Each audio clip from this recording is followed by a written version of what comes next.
I turned the mics on.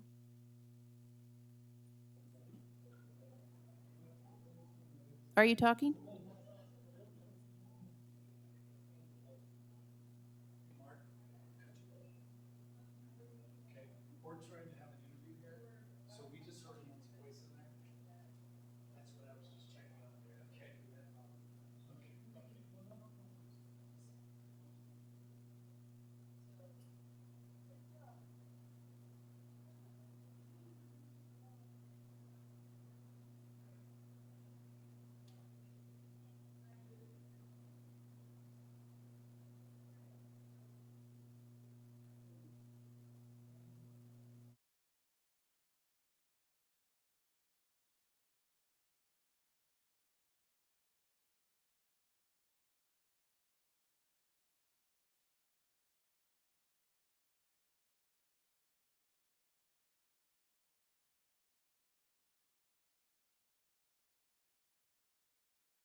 Mic test. Mic test one. Mic test. Mic test one. Mic test. Mic test two. Mic test. Mic test two.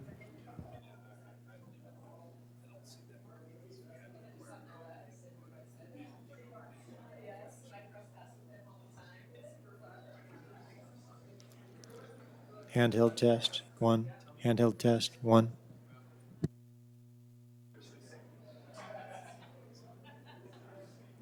Handheld test two.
Where you're at. All right, there we are. Welcome, Fort Collins folks, streaming and in person. Thanks for tuning in tonight. We are doing a community forum to host our 2 candidates for our Planning, Development, and Transportation Director. These folks have been through a fairly intense day already, and now you're still going, so thank you for that. I have a short list of questions here that I'm going to ask and go back and forth, and then when I wrap those up, everyone should have gotten an extra sheet of paper, so if you have a question, you can write it down and kind of hold it up, and Catherine in the back will help me grab those, or you can also raise your hand and I'll bring the microphone over and you can ask, but we'll do that at the end, and we'll shoot for wrapping up close to 7.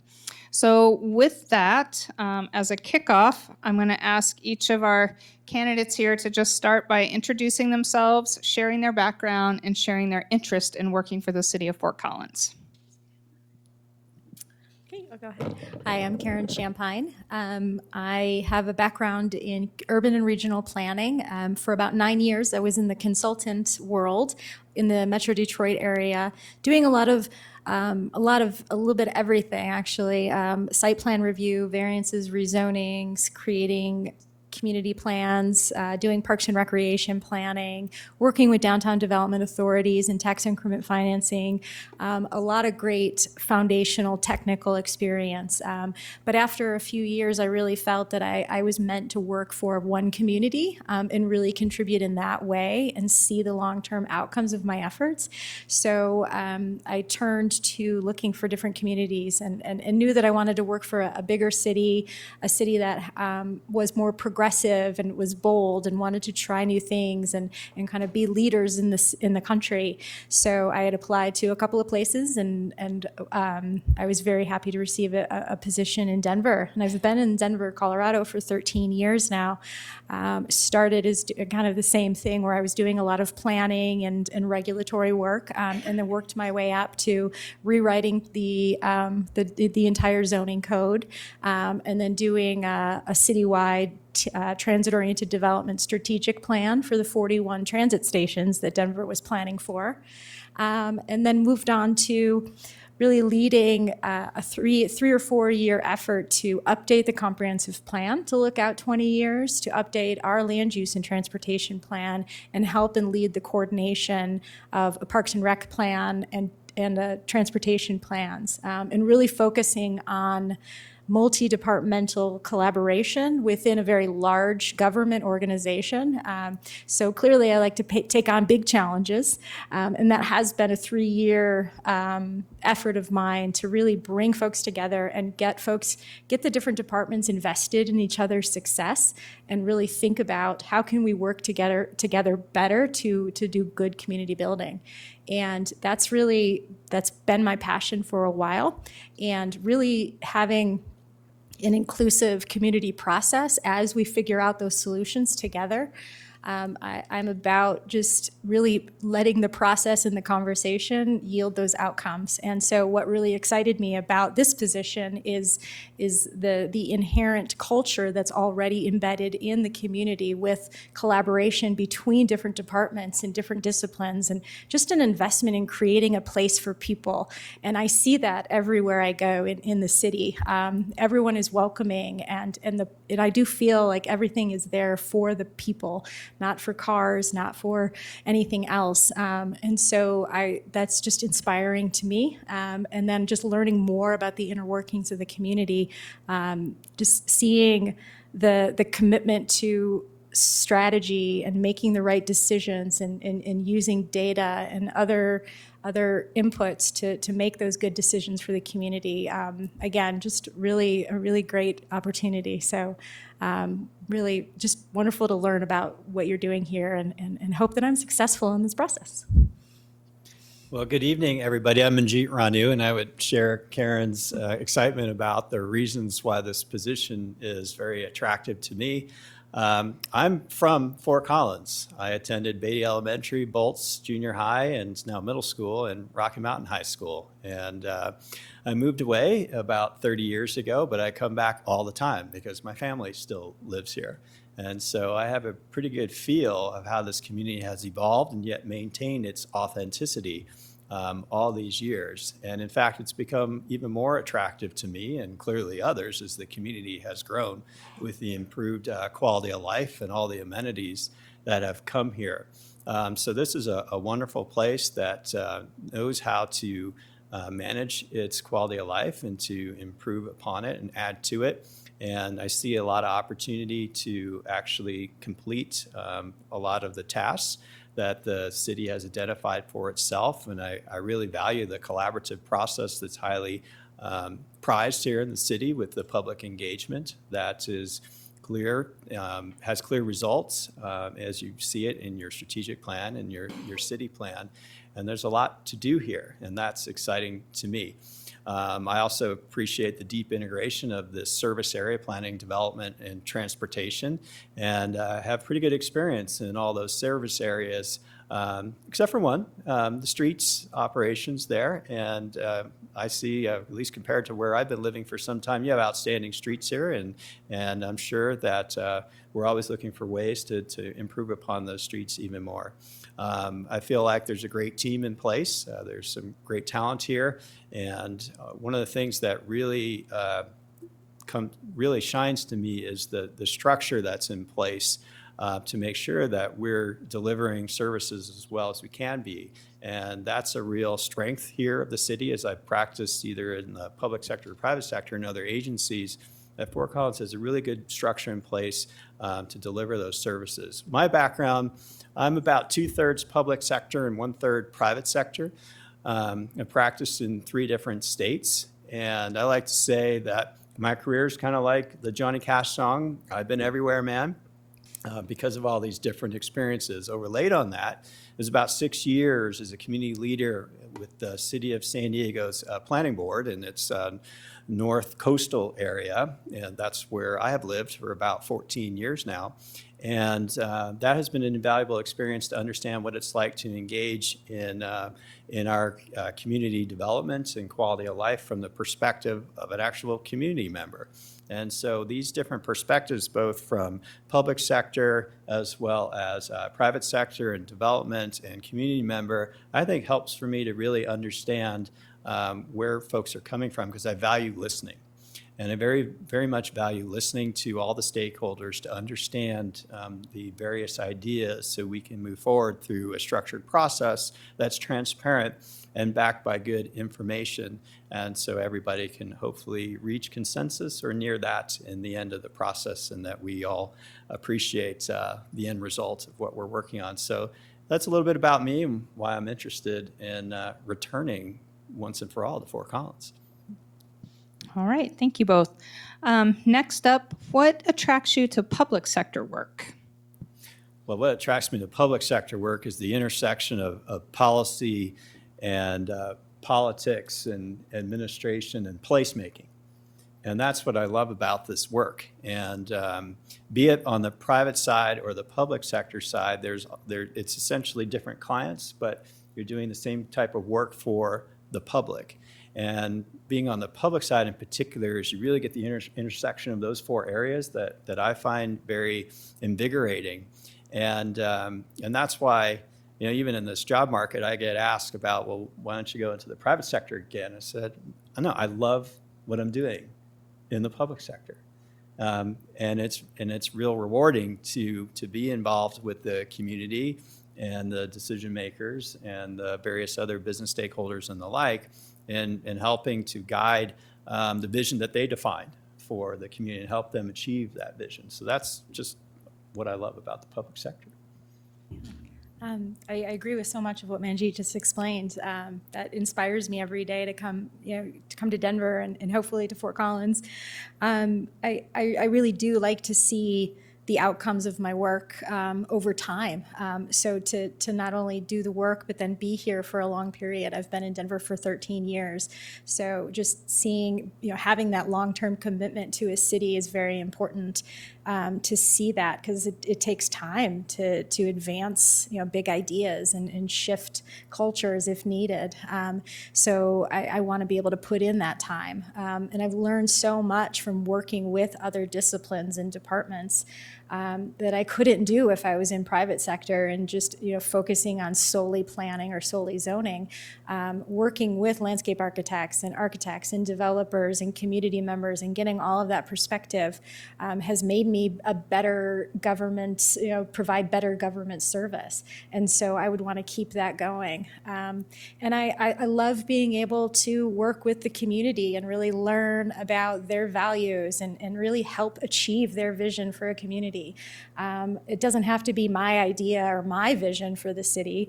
I get that question a lot, like, what do you think of this thing? And I'm like, it doesn't matter what I think of this thing. What matters is it embracing the community values, and is it something that our community wants to see? And so that's a really important part of that is unique to public sector in comparison to private sector. Thank you. So next, if you were selected, what would your 100-day plan be, your first 100 days? Karen, we'll start with you. Okay. So from an internal standpoint, I want to take a lot of time to work with and get to know all the different work groups within PDT. Similar to Manjeet, we have, I don't have a lot of experience with street operations and parking, so I would absolutely want to take the time to get to know those work groups, go out in the field with those folks and kind of experience their day-to-day so that I understand what they do. And do that all the way through the organization, but then also learn what leadership style works for them and what communication style works for them, so that everyone in the organization feels like they understand how their work is connected to the values of the community and specifically the strategic plan.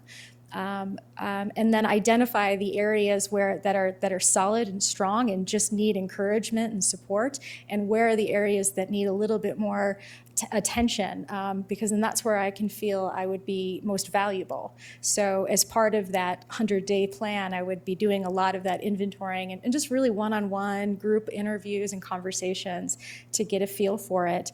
But then I would want to take a moment, close the office door and whiteboard out kind of a strategy, and then take that back through and say, here's where I think I can be most helpful. This is the plan for me to communicate to everyone that works for you, and just really be very thoughtful about how the staff will inform my work. Now that's internally. So from an external standpoint, I know I'll want to take a lot of time to just go to a lot of meetings with the community, active projects, so I can start to get to know and build relationships, spend time with the mayor and city council to understand their priorities, and other community leaders and boards and commissions, which I think a lot of you are on. So there's a lot of folks just to get to know and start building relationships externally. And so that would be the other track that I would be following. I'd be very busy, but that would be good. Yeah, and I agree completely with Karen. I mean, that's the right way to come into a big organization such as planning, development, and transportation, is you come in and you spend time listening and learning and getting to know the organization and its people. I mean, my emphasis would also be with the staff, because they're the ones who are doing the hard work and delivering these services. So, taking the time to get to know the staff, and that means going out into the field. It means riding a transport bus with an operator and talking with an operator, getting out in the field and doing parking enforcement with Mondo, perhaps. So remind me of when I did that at Boulder so many years ago. So it's really walking in the shoes of staff and getting to know what they're doing, as well as Karen mentioned, getting to know external stakeholders as well.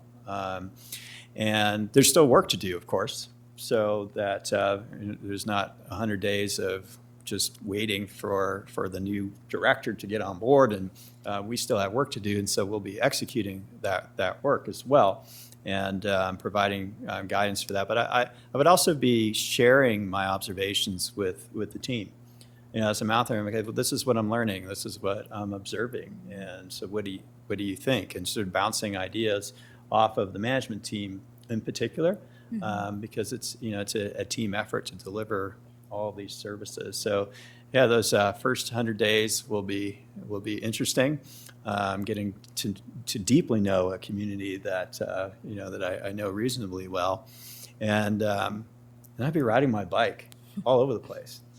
It's getting to know all these new bike paths and trails that I don't get to ride very often, and mountain biking up in the hills, and balancing that work-life balance, which is important.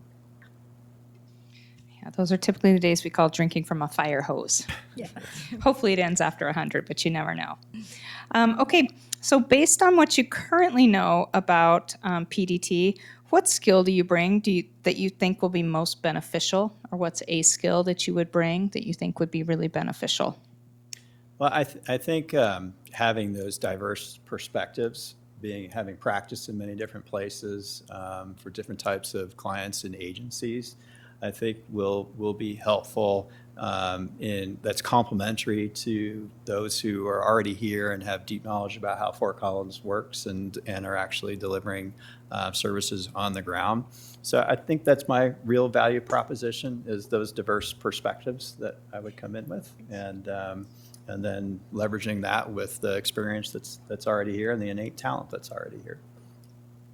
Yeah, very similar. I think just bringing the fresh eyes to the conversation will be important, and being able to bring at least a little bit of experience from working with Denver's community and how they're handling growth and what's been working and what hasn't. I can bring that perspective in particular, and then really just. Certainly having a leadership style that's just going to foster success that's already in motion and inspire folks to keep doing what they do, and so that they don't feel as though their world is changing on them with changes in leadership. That's really important to be thinking about. All right, thank you. So how, this one has a few examples, a little more involved. How do you go about balancing conflicting and complex interests, such as free on-street parking and paid garages, changing bus routes on low ridership routes, new development parking requirements, reducing congestion and adding bike lanes? The list could go on and on. But just to give you an idea of how do you really delve in and balance those sort of conflicting interests. And Karen, we'll start with you. Okay.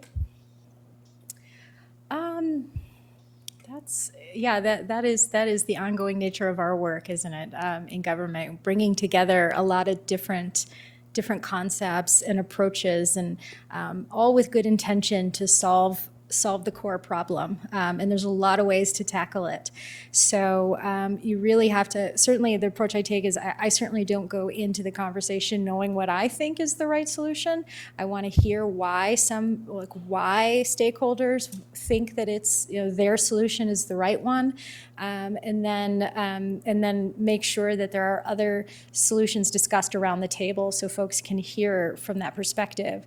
And then talk about trade-offs. So if a community is struggling with, well, we want more ridership, but the service levels are so low that we're canceling service. We have to understand, well, how do we get more ridership then? If that's your goal, let's talk about that and how do we make that happen. And you just have to sort of balance all those perspectives together, and then ultimately apply the principles that guide you, like the city plan and the strategic plan, to always check back on that before making that final decision, using the values of those planning documents.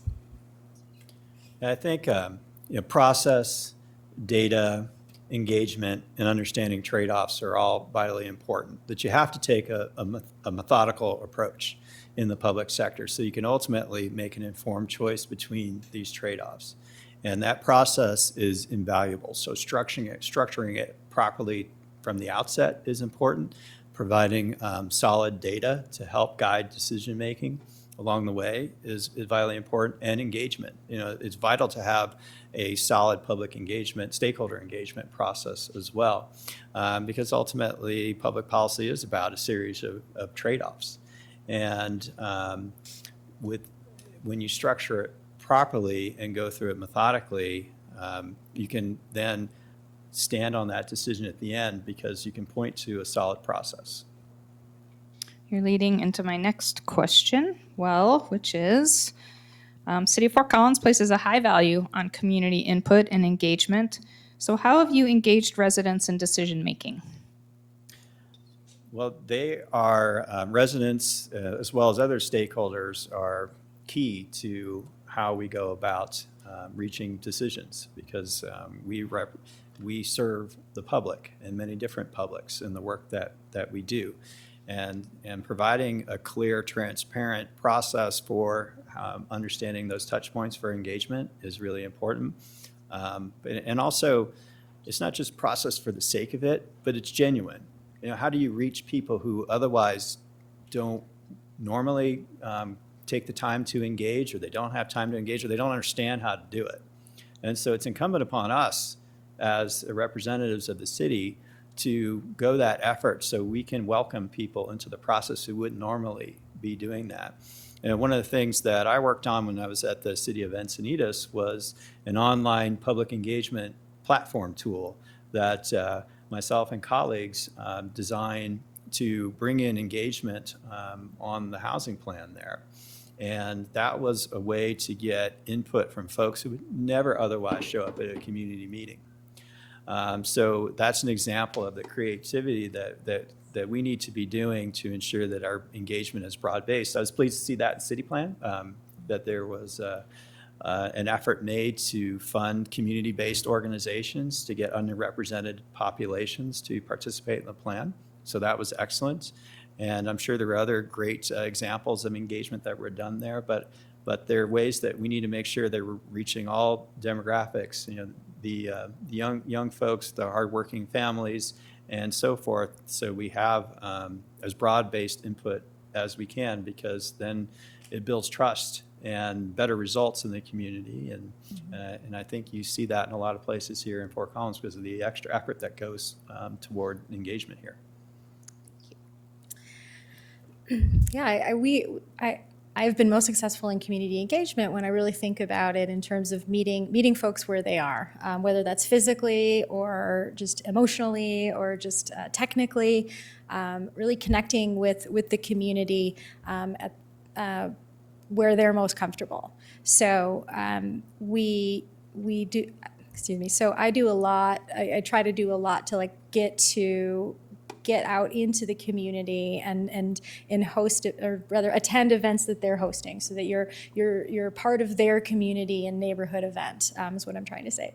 And that's been far more successful in getting input or getting feedback or even sharing information. The traditional public meeting has a role in the conversation, but it's by no means the only technique. We've also done a lot of had a lot of success with digital online engagement, particularly to get the younger populations or the busy families that don't have time to go to a meeting.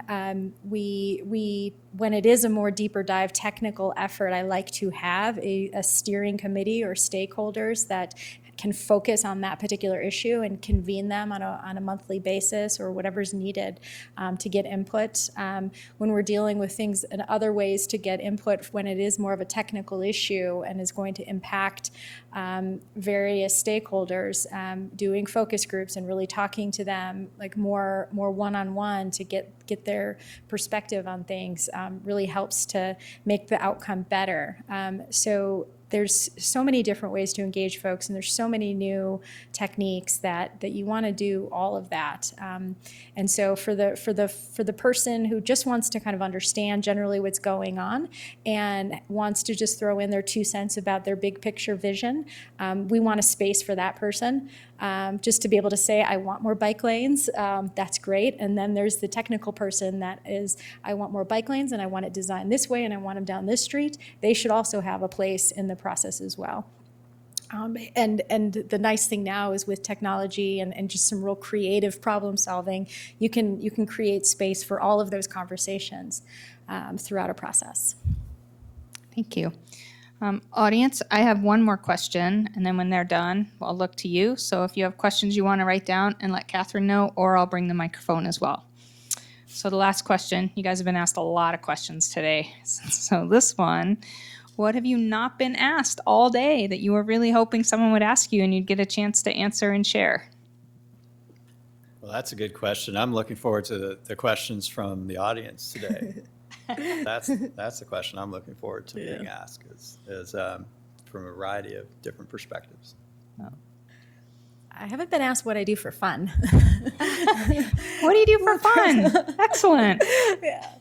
Outdoors, activities, skiing, hiking, camping, just enjoying all that is Colorado and all that is beautiful in this great state. So I see Fort Collins as a really great opportunity to have more opportunity for that. I'd love to be able to bike to work or walk to work, and so just having that opportunity for more healthy living is really important. Excellent. All right.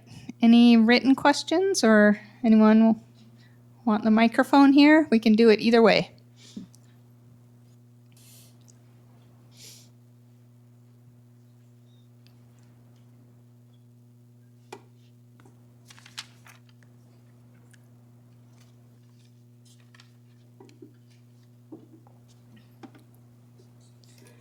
All right. I should have worn those other glasses. I don't have to take on and off. Okay. How would you encourage implementation of light rail transportation on the Front Range? Encourage implementation of light rail. Well, I'll start that one. I mean, the classic approach is to do a feasibility study and an alternatives analysis and determine whether the project is supported. Light rail transit along the entire length of the Front Range. There are probably other better rail options to accomplish that long distance commuting. But that's something that could be looked at as part of an alternatives analysis process to understand what are the most suitable options to look at and to do a deeper dive study into, including in that as an understanding of costs and some high-level understanding of potential funding sources for that. And it may be something that's phased. Perhaps it's something that starts out with some good bus rapid transit and that phases into rail later on if that's justified. So it does require a lot of analysis to doing that. So again, that's part of the process. It's part of data gathering and engagement and understanding trade-offs because the rail system, the length of the Front Range would be extraordinarily costly. And so it better come with extraordinary benefits to justify those costs. But making sure also that today the investments we're putting on the ground don't preclude that option. And as far as I can tell, it looks like a lot of that is being done on Interstate 25 today and how it's being designed to accommodate that potentially. But yeah, it's exciting. It's when you've got rail, you're real, as a lot of folks like to say. And perhaps in time, the time will come for it to be in place along the Front Range. Karen, anything? I wouldn't add too much to that. I feel like that's really the right methodical approach. You want to think about. I mean, if the assumption is we're talking about I-25, then certainly you jump right into that conversation. But I was also trying to pick up. Are they thinking about other routes? Because you want to be thinking about where are the patterns for folks. And I think my head was more in for Fort Collins and in the area too. So where following the patterns following the travel patterns, it's going to be an important consideration, and making sure that we're putting it in a place that is going to have the most impact and the most access to folks. And if that answer is I-25, then by all means that kind of helps answer that. But then you have to start to think about what is the supportive network to get folks to that system.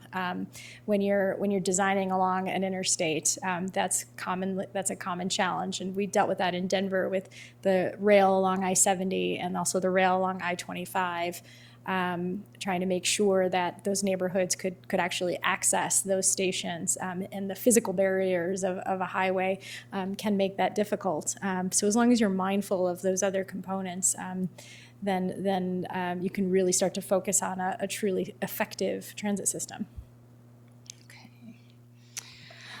All right, so this one, I'm going to read it as written and then I'm going to add to it a little bit. So, how can PDT meaningfully incorporate public input, including neighborhood objections, into development review? So, because you might not know exactly how our development review process works, maybe examples of how you have currently in a development review process brought in neighborhood opinions. And Karen, you can start. Okay. My experience in Denver and even other communities, the majority of the development review process is an administrative process. So there's not a lot of opportunity for community input, because ultimately what we would want to see is the community input in the vision and the goals, or excuse me, the vision and the regulation. So if we support a vision for a walkable neighborhood center, and then we seek community input to develop regulations to create that neighborhood center, then there should be trust in the administration of those rules, that the outcome is what we had all expected. So generally speaking, you want the community input at the vision and the regulation side of the process, and allow the development review side to be very predictable for the customer. However, there are a lot of exceptions where you do need to have community input. When you're talking about a large-scale redevelopment that's going to change the context of a community, it is important to seek input up front and to understand the community values in that location. Or if it is a use, I know a lot of zoning codes have triggers for community information notices and community input if it's a use that there's concern around impact to the neighborhood. And of course that's another plug-in for the community. But what we'd hope to do is bring that attention and involvement at the front end, so that the back end permitting component can be more straightforward, and get the outcomes we want. But what we also learn in that is certainly checking back in with the community after we've seen some outcomes to say, is this what we all expected? We've had to do that recently in Denver. We updated a new zoning code in 2010 with a significant amount of community input. We took a couple of years to really let it get used and see development, and then we started to talk to community members and stakeholders to say, is this getting us the outcomes that we had anticipated? And we learned that there were some things that were not as successful as we had hoped. So we organized another group of stakeholders to say, okay, let's go back and let's fix that. And a lot of that, in particular for Denver, the examples I think of are design outcomes and design-related construction. So it's an iterative process, but you really want that input at the front end. Yeah, I agree. The front end input in defining what the vision is and then creating policies and regulations around it are important, particularly important for to have that public engagement early on. But I also think that when you're doing discretionary project reviews, whether it's going to a decision maker being the Planning and Zoning Commission or perhaps on up to City Council, that it's also very important to have opportunities for public engagement during that process as well, because the public understands their communities very well, and a seasoned, savvy developer and their professional consulting team will understand there's value in getting the input from the neighborhood as part of early design, when they're doing sketch planning of their project, for example, and communicating on through. And this is what I saw as being on my planning board for 6 years, is because all the discretionary development projects would come before us. And we were happy to see development and investment in our part of San Diego, but we wanted to have a voice in that process. And that was actually really successful. So for the developers and the applicants that worked well with the community, they saw their projects go through relatively smoothly and predictably. And everybody wants predictability. The community wants to have an idea that the vision that they've created is actually going to come to fruition. And developers want to know how they're going to get through the process and what's expected of them. And engagement is vital to make sure that you're checking up on how you're doing it and getting there. So, again, I'm not intimately familiar with Fort Collins processes and regulations, but it would be important to have a process that's clear about what the expectations are for public engagement at all points in the process. It's not an approval process, it's a dialogue. It's a dialogue that ideally results in a better project, and yet an understanding too when we're implementing what's articulated in city plan. And it's going to become more important as the density in certain places that's articulated in city plan is wanted to be achieved, because design is vital to accepting density. Mix of uses is vital into accepting density, because it's really about placemaking and understanding what are the benefits the community gets from this additional development. Engagement is a key part of that. Excellent. Thank you both. Okay, what do you think is PDT's role in the City of Fort Collins achieving our goals around affordable housing? What role would PDT play? Well, there's two different types of affordable housing. There's big A affordable housing and little a affordable housing, more on the lines of attainable housing. I will say up front, you cannot subsidize your way out of housing need. There's always going to be a role for big A affordable housing, and Fort Collins has some subsidized income-based affordable housing stock. But you also need to provide the opportunity for the market to develop that housing. And City Plan does appropriately talk about the need for a variety of housing types.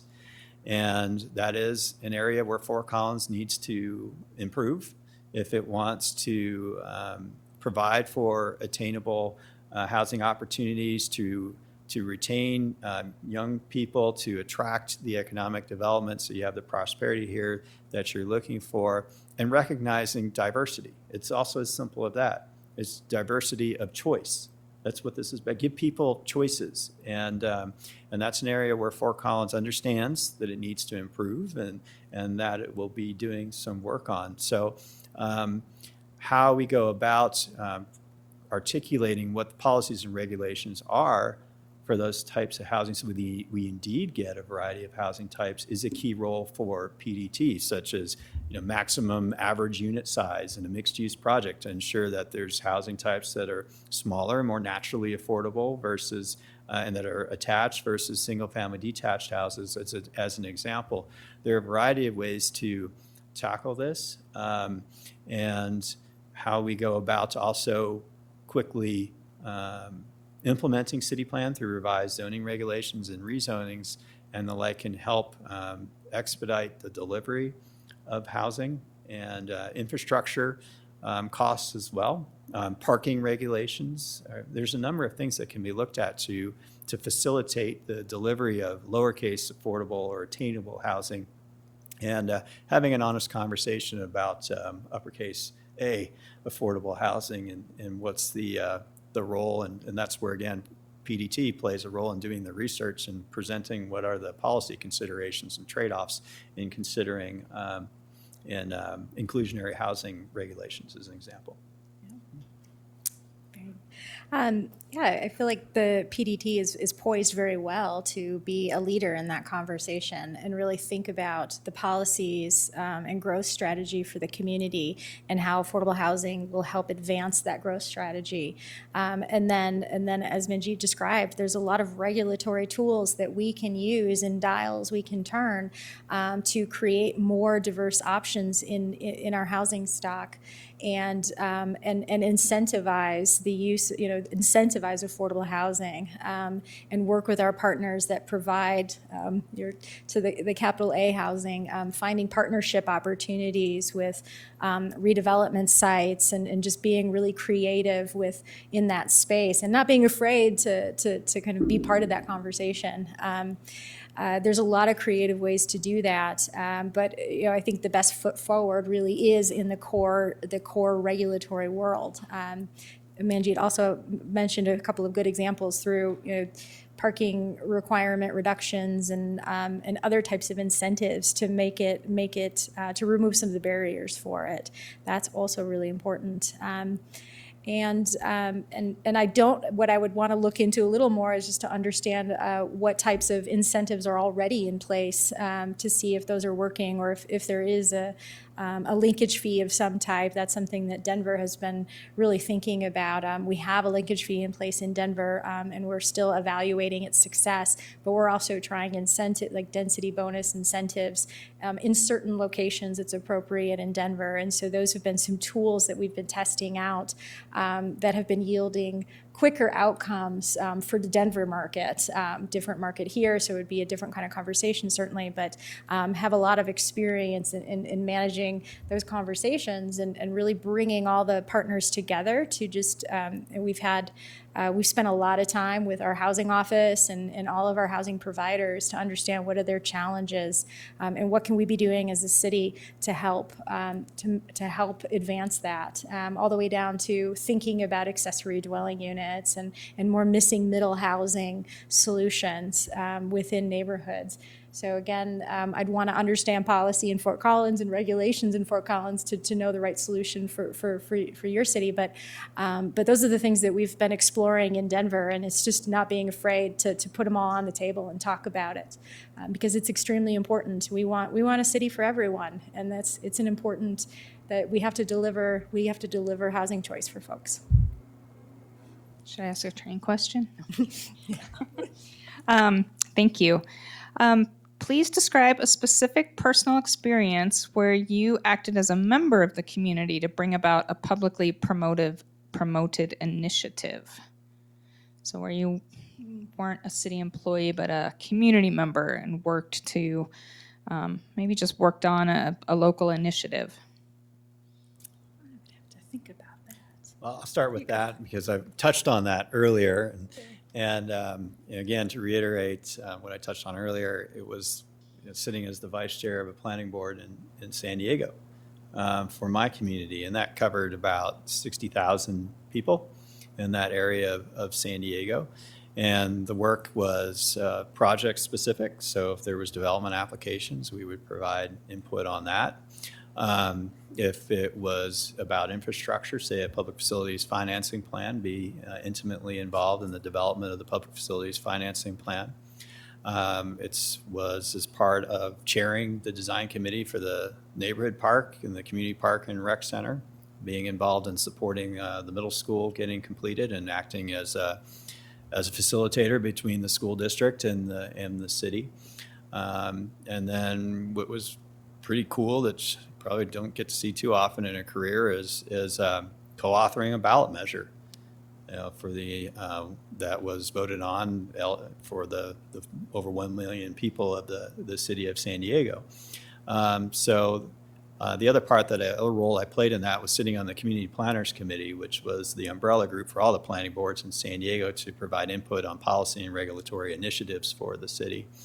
So again, that was an experience where I thought I was just giving back because I knew there were needs in my community, and as a practitioner, I thought I was just giving something, but I got a lot in return that I learned from that perspective, and so that does color my professional practice because it's helpful because the community is key in how we do our work here, and that's been invaluable. Also worked on some districting proposals with the city as well as the school districts. There's a lot of things that I touched on there, and was always sensitive to making sure there weren't conflicts of interest as well.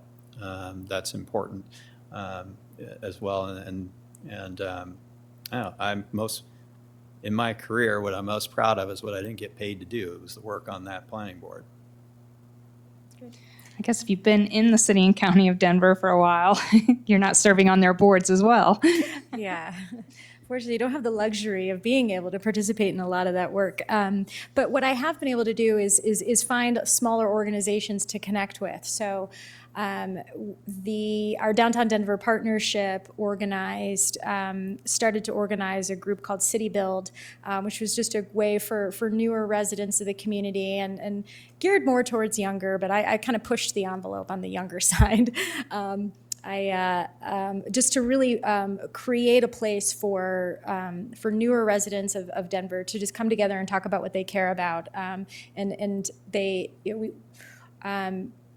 to talk about it in a way that's a different perspective than the traditional leaders and veteran speakers in the community to start to build new leadership within the downtown Denver culture. And so what they would do is just organize some fun events and just bring people together. So one year we did a big dinner out in Civic Center Park, just to kind of talk about the park and the potential that City Park or the Civic Center Park has for the community.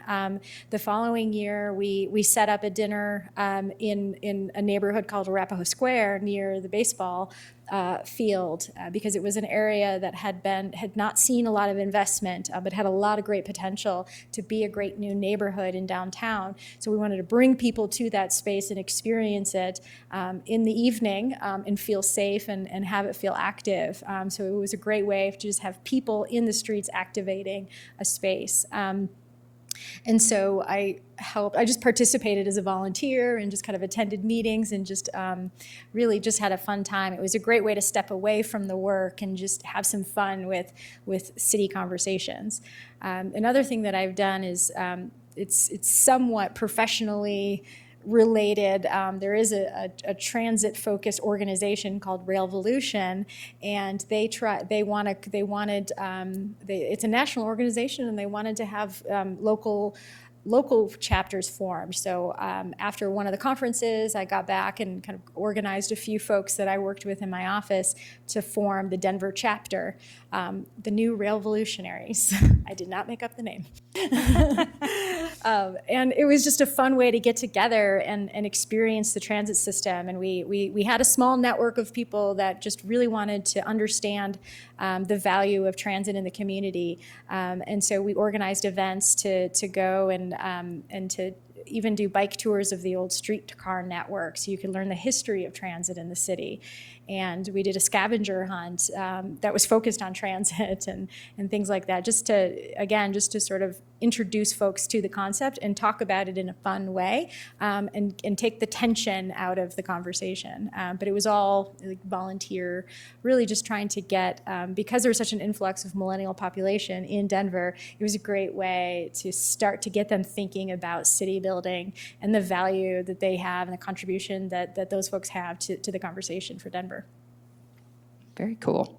All right, last question, and our timing's perfect. So both of you are coming from much larger communities. So how have you observed the diversity of the folks here in PDT and our community as a whole compared with your current community? So a bit of our diversity compared to where you're coming from. Well, I'll describe an observation that I made in doing some research leading up to today, and I may be off a little bit about the figures, but the point is, I saw that Colorado State University has a minority student population of about 22%, and the city has a minority population of 11%. And so what that tells me is that Fort Collins is not retaining these minority students who are coming through the university. And so there's a gap there that's worth digging into and understanding why. And Fort Collins is a welcoming community. It's very clear at how it articulates it, and I feel that as a minority person myself, having grown up here and visiting here. But I think it's helpful to understand why that's the case. Fort Collins, I think in looking at diversifying its housing opportunities, as well as coming with that its economy, and I think oftentimes housing leads economic development, that you'll see some improvements in that area. But it's not just about ethnic diversity, it's also about diversity of experience and thought, of which it seems, based on my interactions today, that there's quite a bit of that, and that it's valued. That's all very encouraging, and I think the structure and the foundation is in place to continue to diversify Fort Collins in all respects, and we'll be a stronger, more even better community for it. Well said. Yeah, I'm coming from Denver, where it's about 40% minority population. Coming here to the 10-11% population, will be something to I did notice it. I did acknowledge it. Thinking about what that meant for me, I agree that it's searching out the diverse opinions and amplifying that 11% to understand what can we do going forward to make sure that it continues to feel like a welcoming community. So I sort of embrace that challenge to again kind of seek out that percentage and talk about ways that we can continue to embed culture and diversity in our policies, and certainly make sure that there isn't anything that's creating barriers, and just making more opportunity. And I agree. I think housing choices and employment diversity, and access to opportunity and education are all important to that conversation. So the city is on the right path with all the right strategies to be welcoming and embrace that. So I just hope that if I was part of this great department, I would make sure that we were advancing that and learning, diving into that a little bit more. Thank you all so much. Look at that, 6:58. Let's give these guys a hand, these two who've been at it all day. Thank you both so much, and I really hope you get dinner soon. Well, thank you very much for the opportunity to be here, and thank you for staying later for those who work for the city and those from the community who are here or otherwise tuning in. Appreciate your interest in all of this. Yeah, thank you so much. I love your passion for the city and being here away from your families. Please have a good night. If you all have your cards on the back that you want to fill out and leave, I would say leave them on the podium thing that's in the back of the room as you leave, and Catherine will grab those. So thank you. Thanks, Anne.